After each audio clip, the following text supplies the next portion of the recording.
एक घने जंगल में एक चिड़िया थी, लेकिन उसको उड़ने नहीं आता था। वो उड़ नहीं सकती थी और उसके सारे दोस्त उसकी खिल्ली उड़ाते थे और उसके पर हंस पड़ते थे। ही देखो इस चिड़िया को तो उड़ने भी नहीं आता है। और वो चिड़िया दुखी होके मायूस होके अपने आंसू लेके घर लौट जाती थी और सिसक सिसक के बिलक बिलक के रोती थी। लेकिन रोने से कुछ होता है नहीं ना। और चिड़िया गई फिर से बाहर और वो फिर से उड़ने की कोशिश की और वो फिर से गिर गई और फिर उसके दोस्तों ने हंस पड़े उसके ऊपर।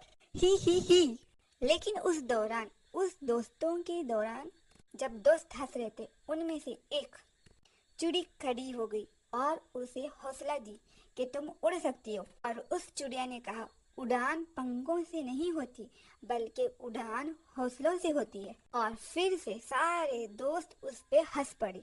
लेकिन अच्छी बात ये थी, ये चिड़िया हार नहीं मानी। ये जमीन पे गिरती रही लेकिन चेहरे पे मुस्कुराहट आती गई। वो जमीन पे गिरती गई, चेहरे पे मुस्कुराहट आती गई और एक दिन वो बहुत नहीं बल्कि थोड़ा तो उड़ना सीख गई।